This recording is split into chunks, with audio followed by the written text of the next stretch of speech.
Furieux! Eh ben, j'espère que tout va bien. Moi, je suis très content de vous retrouver aujourd'hui pour une nouvelle vidéo. Aujourd'hui, on va parler hélico. Sur la chaîne, on vous a déjà présenté une marque qu'on aime bien, c'est la marque ERA. On vous avait présenté le C185 de chez ERA, qu'on retrouvait également sous l'appellation Ishin E185. On vous a présenté le Ishin E120 qui existe sous la marque ERA C186. Aujourd'hui, eh ben, on continue dans la gamme avec le C189. Alors le C189, c'est un joli appareil maquette qui est la reproduction du Hugh MD500 Defender, donc vous voyez, qui existe dans la réalité. Mais c'est avant toute chose un hélico loisir, facile à piloter, qui résiste bien au vent, ça c'est important. On va pas avoir à attendre les soirées d'été pour l'utiliser. Et donc finalement un hélico pour se faire plaisir, pour débuter en toute sécurité, et surtout un hélico, vous allez le voir, qui est bien assisté. Niveau budget, on est entre 150 et 180 euros, évidemment en fonction du nombre de batteries que vous allez choisir et en fonction des promos que vous pouvez trouver. Alors, bon choix ou pas? C'est ce qu'on va voir tout de suite dans la vidéo. Allez, on est parti pour le déballage, le unboxing, comme on dit, de notre C189 de chez RCERA, hélico au 1/28e. Bon, on fait un petit tour de la boîte, 17 minutes de vol, les différentes possibilités. Ici, la version qui va être la nôtre aujourd'hui, la version camouflage, mais elle est jolie aussi, en version civile, ici, rouge et blanc. Mais bon, évidemment, on n'a pas les armes chez les Coast Guard américains. Ici, c'est la version militaire avec les mitrailleuses, etc. C'est pour ça qu'on a choisi de vous montrer celui-ci. Allez, voyons un petit peu ce qu'il y a dans la boîte. Je vais découvrir avec vous ce qu'il y a à l'intérieur, parce que j'ai pas eu le temps de l'ouvrir. Alors, qu'est-ce qu'on a? La notice. Alors, la notice, on passe vite fait. C'est de l'anglais. On a normalement les différentes fonctions de la radio. Et puis, ah oui, d'accord. Ouais. Donc il va falloir, il y a pas mal de choses à monter. Vous voyez, toutes les décos sont pas montées, mais plus ennuyeux, le train d'atterrissage non plus n'est pas monté. Donc il va avoir un petit peu de travail là-dessus. Enfin bon, rien d'insurmontable, hein, c'est des vis à mettre. Alors je regarde juste, hop, à la fin, ouais. Donc on a des notices, voilà, c'est ça. Donc, me voilà rassuré. Donc ici on a toutes les pièces de l'hélico. Donc en cas de pépin, il n'y aura pas de souci pour les trouver. Normalement tout est dispo. Mais je vérifie la disponibilité, puis je vous en reparle tout à l'heure quand on aura monté l'hélicoptère. Donc voilà pour la notice. Alors ensuite, toutes les petites déco, les petites ailettes également, les petits stabs de côté qui sont là. Qu'est-ce qu'on a ici? Deux tournevis. Ah, qu'est-ce que c'est que ça? Ah, regardez, tiens, c'est marrant ça, une petite clé Allen sous forme de tournevis et un petit cruciforme. La prise pour recharger les batteries, le train d'atterrissage, et on va donc passer sur ce qu'il y a à l'intérieur. Les batteries propriétaires. Alors c'est du 7,4 volts en 1200 milliampères. Il nous annonce avec ça 17 minutes d'autonomie. Bon, on testera pour voir ce que ça donne. Ça existe en plusieurs versions. Moi j'ai pris ici la version 3 batteries. Pour une raison toute simple, c'est quand il y a des batteries propriétaires, pas question d'aller taper dans le stock des batteries qu'on a à la maison. On est obligé de passer par celle-là. Donc si c'est pour en racheter, autant en avoir quelques-unes dès le départ. Donc voilà pourquoi j'ai choisi la version 3 batteries. Qu'est-ce qu'on a sous celle-ci? Ici, des pales de rechange. Alors je compte 1, 2, 3, Attendez, on va ouvrir pour voir combien il y en a, parce que c'est quand même un appareil où il y a 5 pales. Et on va voir s'il nous en donne 5. Ouais, ça va, ils n'ont pas été rares. Ils nous en donnent 5. Donc, des pales de rechange. L'hélicoptère, oui, il est un peu, je sais, il est un petit peu bizarre, il lui manque pas mal de choses. On va le monter. Et puis la radio, et puis ce sera tout. Voilà, donc une petite radio qui est pas mal. Et ouais, elle est bien, elle fait pas trop cheap, hein, contrairement à ce qu'on a d'habitude. Là, on a quelque chose qui est bien en main. Les ressorts ont l'air pas mal. Alors, il nous faudra des piles là-dedans. Voilà, donc 4 piles, ici 4 piles AA. J'appelle ça des LR6. Hop, voilà pour la radio. Bon, bah écoutez, ce qu'on va faire, c'est que bah, je vais monter tout ça. Et puis on se retrouve tout de suite pour voir un petit peu bah, les données techniques de cet appareil. Allez, c'est parti, montage.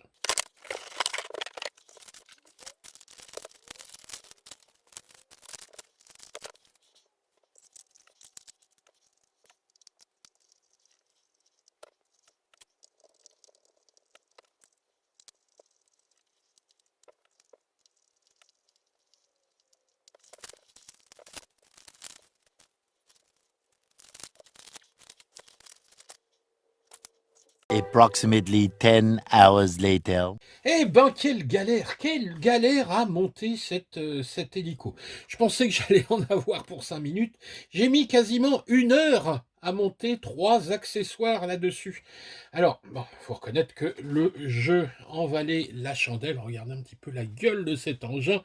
Il est magnifique, hein. On a vraiment un aspect maquette avec plein de petits détails. Regardez ici l'antenne, regardez ici la mitrailleuse, le lance-roquette.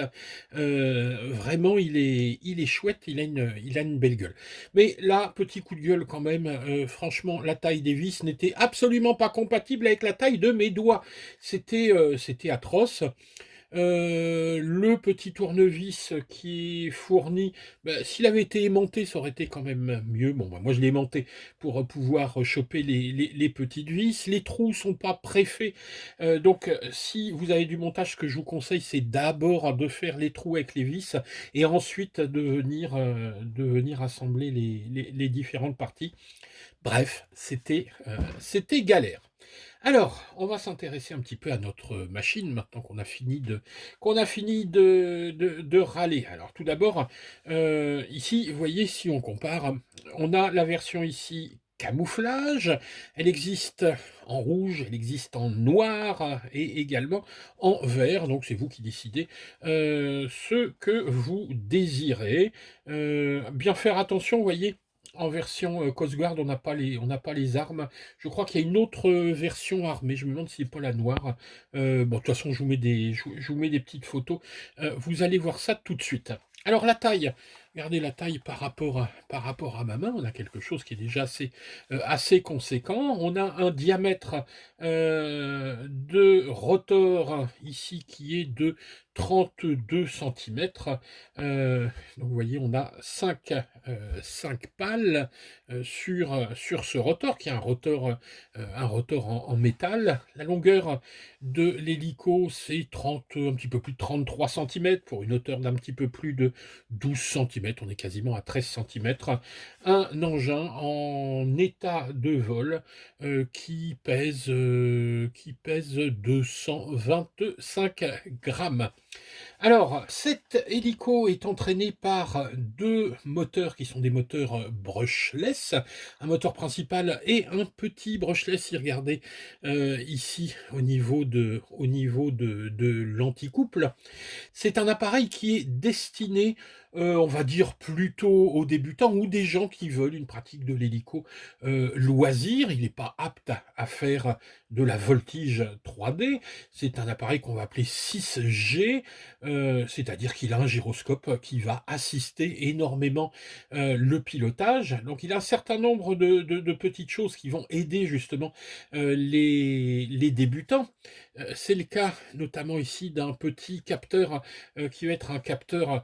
Alors, je ne sais pas si c'est un capteur optique, parce qu'on a un petit trou ici comme un capteur optique, mais ils annoncent un capteur barométrique, afin d'avoir un maintien d'altitude qui va être relativement précis. En tout cas, c'est ce qui est annoncé.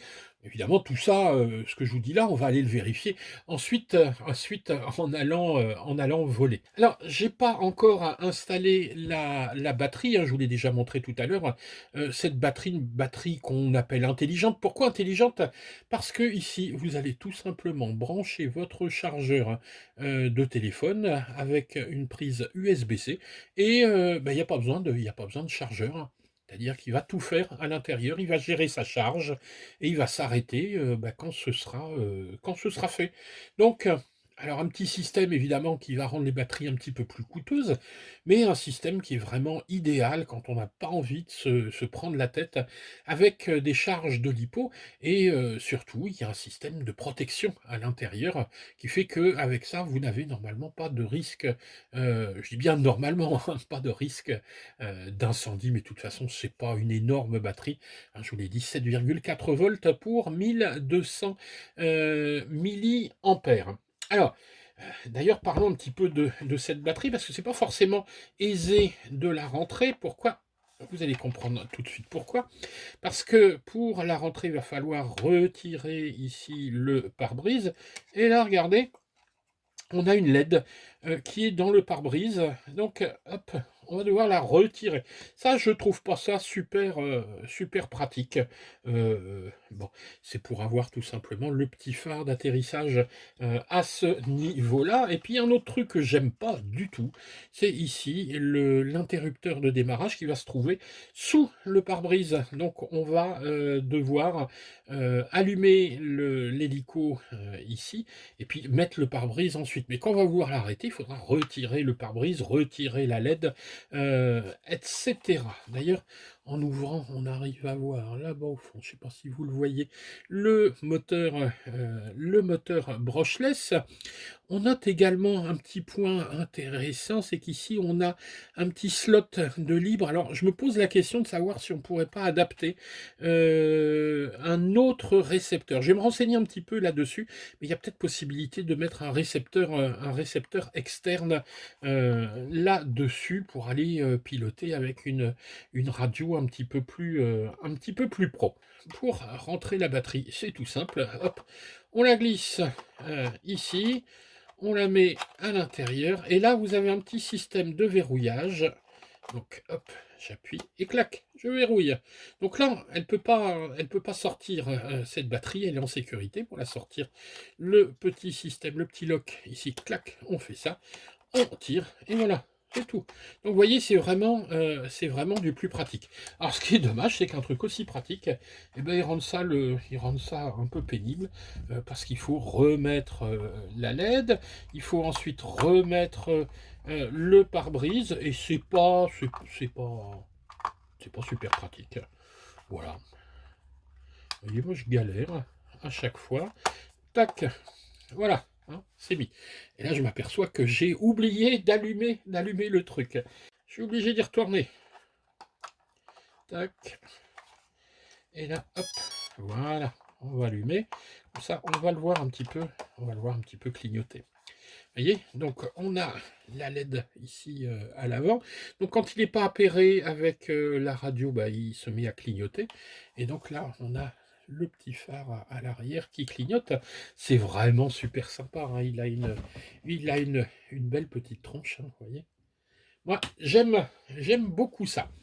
On va passer à la radio, on va jeter un petit coup d'œil sur la radio. Je vous disais, elle est bien en main cette radio, donc elle a un certain nombre, de fonctions. Alors, on va les regarder rapidement. Vous avez ici le petit switch pour les vitesses. Première vitesse, vitesse intermédiaire et vitesse pro, vitesse rapide. Vous avez ici deux boutons, un bouton de décollage automatique, un bouton d'atterrissage automatique, et vous avez la fonction, on ne peut pas appeler ça vraiment panique, c'est la fonction d'urgence. Quand vous appuyez dessus, les moteurs se coupent et boum, la machine tombe. C'est une habitude hein, qu'on a en aéromodélisme. Quand on sent les ennuis arriver, on préfère toujours cracher sa machine plutôt que d'aller faire du mal à des gens, hein. Donc ici, tac, un bouton d'urgence, où c'est aussi après un crash, hein, on est en train de se crasher, on ne sait pas éteindre les moteurs, hop, hein, tout de suite, la sécurité. Alors, oui, ce que je vais vous montrer également, c'est que, alors voilà, donc là j'allume, je vais faire haut, tac, voilà, haut et bas. Et vous entendez, voilà. Ici initialisé, on voit que le petit phare à l'arrière est fixe, le petit feu ici d'approche est fixe également. Et avant de décoller, ce qu'on fait en général, c'est qu'on place l'hélico sur une surface bien plane comme ça, et on va faire une calibration. Alors pour cela, on va prendre les sticks, on va les mettre en bas et sur la gauche. Vous entendez? Ça clignote, tac. Voilà. Donc ici, il est calibré, il est prêt à décoller. Évidemment, on est en intérieur, je ne vais pas vous démarrer le moteur. On fera ça tout à l'heure tranquillement dehors. Alors, si on regarde cette radio, on peut retrouver évidemment les fonctions de base. Vers le haut ici, hop, vous voyez, je fais bouger l'incidence des pales tout simplement pour rendre ces pales plus porteuses, et ça va donc faire monter l'appareil. Au contraire, dans l'autre sens, ça va faire descendre. Donc là, je monte, là, je descends. C'est-à-dire que l'appareil fait à la fois varier le régime du moteur et à la fois varier l'incidence des pales pour monter. Ensuite, ici, sur la gauche, alors évidemment là il ne va pas avoir de conséquences, c'est l'action sur l'anticouple, ce qui va permettre à l'hélicoptère voilà, hein, de se déplacer comme ça, c'est-à-dire de faire une rotation sur lui-même. Ensuite, avec le stick droit, on va effectuer là ce qu'on appelle les translations. Translation avant, translation arrière, c'est-à-dire que là, l'hélico va se pencher vers l'avant et se déplacer vers l'avant. Au contraire, dans une translation arrière, il va se pencher vers l'arrière et partir en arrière. De la même façon, ici à droite et à gauche, on va partir en translation latérale, c'est-à-dire qu'il va se pencher sur la gauche et aller à gauche, ou se pencher sur la droite et aller à droite. Alors, c'est vrai que ça fait beaucoup d'informations, mais l'intérêt de ce type de machine, c'est quand vous allez décoller, l'appareil va maintenir son altitude, et vous allez pouvoir prendre votre temps à réfléchir un petit peu à vos commandes. Et puis ensuite, un petit peu comme quand on apprend à conduire une voiture, les commandes deviennent naturelles, on ne pense plus à rien. Et là, vraiment, au bout de quelques vols, on s'amuse, hein. Évidemment, c'est une machine de loisir. Alors, on peut parler de son prix, hein, on est aux alentours de 160 euros, si je ne dis pas de bêtises. Ça varie en fonction des batteries. Donc on va trouver cet hélico chez nos partenaires, que ce soit Ersegoin, que ce soit Banggood, sur des tarifs qui sont quasiment identiques. Comme je vous le disais, c'est avant tout une machine de loisir avec un aspect maquette. Donc c'est vraiment un appareil qu'on prend pour se faire plaisir, pour avoir un truc qui est quand même super beau et qui va être relativement facile à piloter. Alors quelques points moi qui m'ont un petit peu déplu, j'en ai déjà parlé, c'est tout d'abord le fait qu'on va pas pouvoir utiliser la boîte pour le transport. Moi mes hélicos j'aime bien les mettre à l'abri dans leur boîte pour pas les abîmer et pour les transporter. Et là je vais essayer de voir si on peut découper la boîte pour faire rentrer avec le train, parce que c'est pas prévu pour. Après, ce que j'apprécie guère, c'est évidemment la batterie, propriétaire. Il y a des avantages, la sécurité, la facilité, d'utilisation. Il y a un désavantage, c'est le prix, puis le fait que si vous avez déjà des batteries, vous ne pourrez pas réutiliser, d'autres batteries. Puis enfin, il y a cette histoire de petite LED, de capot que je trouve pas des plus pratiques. Pour le reste, eh ben, il n'y a plus qu'à tester ça en vol. Je vous mets de toute façon, hein, tous les liens en dessous. Pensez bien que lorsque vous utilisez nos liens affiliés, vous aidez, notre chaîne. Vous, ça vous coûte pas un rond, mais ça donne de la visibilité à notre chaîne auprès de nos annonceurs et eux nous reversent une petite commission pour vous avoir présenté le produit. Je vous mets également mon Buy Me a Coffee, hein, si vous voulez soutenir un petit peu mon travail. Voilà, bah écoutez, qu'est-ce qu'il nous reste à faire? Bah, il nous reste à aller l'essayer en vol. Et puis nous, on se retrouve très bientôt pour de nouvelles aventures. Allez, ciao les gars!